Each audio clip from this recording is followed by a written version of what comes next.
Ju njohi me shtypin e ditës, e mërkur 25 qershor, nisi me gazetën Panorama, e cila në faqen e parë shkruan: Siguria në Ballkan, korrupsioni i qeverive pengon integrimin, dokumenti Trump. Presidenti i SBA-ve Donald Trump vendosi të zgjasë edhe me një vit tjetër gjendjen e jashtëzakonshme kombëtare në lidhje me Ballkanin Perëndimor për shkak të kërcënimeve të vazhdueshme që paraqet situata në rajon për sigurinë kombëtare dhe politikën e jashtme të SBA-s. Në këtë vendim përfshihet edhe Shqipëria. Mbreti i Holandës pret liderët e NATO-s Rama me bashkëshorte në pallatin Huis ten Bosch sot samiti.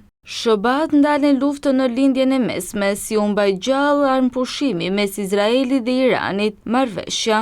Vazhdojmë të përndjekurit dëmshpërblimi 2 muaj afat për plotësimin e dosjes, lista. Nga Ekrem Spahiu do të lexoni opinioni me titull Interesi politik partijak përballë interesit kombëtar. Po ashtu, në brendësi ka edhe 2 opinione, Spaq 1973, Martirët e Lirisë, rebelimi kulturor kundër harresës dhe presidenti i politikave publike dhe mirëqeverisëse. Këto e shkrimet të tjera i gjeni të zjeruara në brendësi të gazetës Panorama.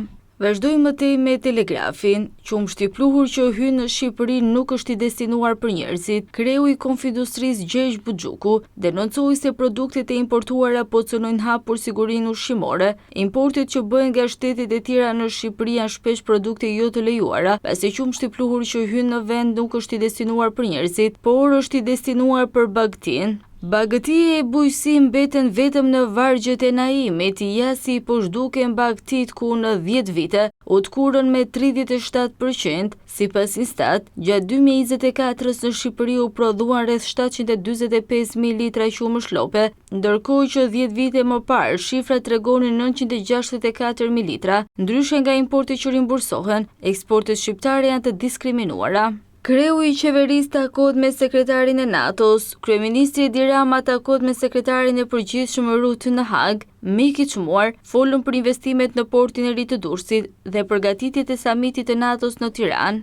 Deputetët e kuvendit zyrtarisht pa punë, por jo pa pagë, shqiptarët do mbajnë me bukë për 3 vjet 82 deputetë që nuk do t'ju shërbejnë më.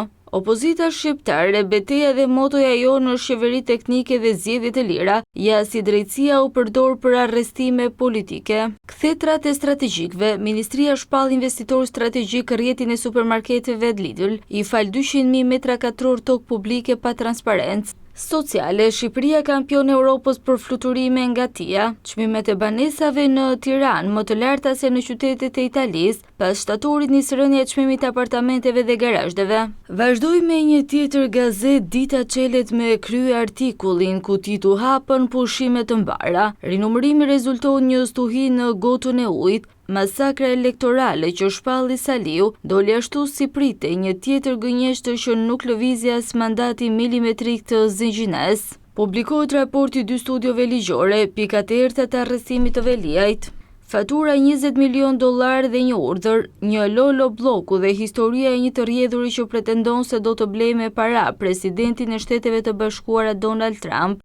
Donald Trump përmes një urdhri ekzekutiv ka lënë në fuqi të gjitha instrumentet e shpalljes non grata për politikanët në Ballkan, që përfshihen në konspiracion kundër sovranitetit të një vendi dhe korrupsion madhor. Historia. Përse Irani kërkon me këmbgulje energjinë bërthamore kur ka rezerva të mëdha nafte. Reportazh. Gazetari italian rrëfen bisedat me Kushnerin dhe me Ramon për ishullin e Sezanit. Këtë javë temperaturat mund të arrijnë në 40 gradë, tërmeti djeshëm, çfarë thonë ekspertët. Tenderi 2.29 milion euro për shpalë rrëshen, SPAK merr të pandehur kreun e prokurimeve publike. Kto ishin disa nga titujt kryesor në gazetën Dita, vazhdoi me Panorama Sport. Miqësorët fitojnë Partizani, Dinamo dhe Gnatja. 4 ekipet e Europës zhvillojnë testet e para duke bindur me lojë. Vllaznia, Beqiri, letonezët të lejtë në letër, fusha diçka tjetër. Tirana, Mici dhe Selmani, 2 titullar të tjerë në dyshim. Mercato, Redi Kasa, drejt Elbasanit, Mezani qëndron në Ballsh. Vazhdoj me Vlor Lush, një flamurtari në ajër për kapitenin rinovon Çanka.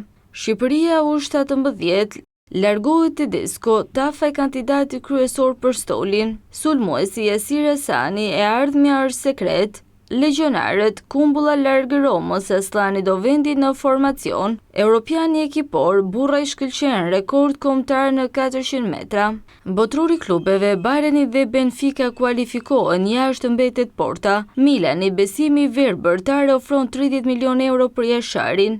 Numri 10, humbet 5 kg, Mbappé, jam gati të kthehem. Dhe Angli, Liverpooli spyet kampionët marrin edhe Kerez. Dhe me titujt kryesor të gazetës Panorama Sporti përfundojmë leximin e shtypit për ditën e sotme.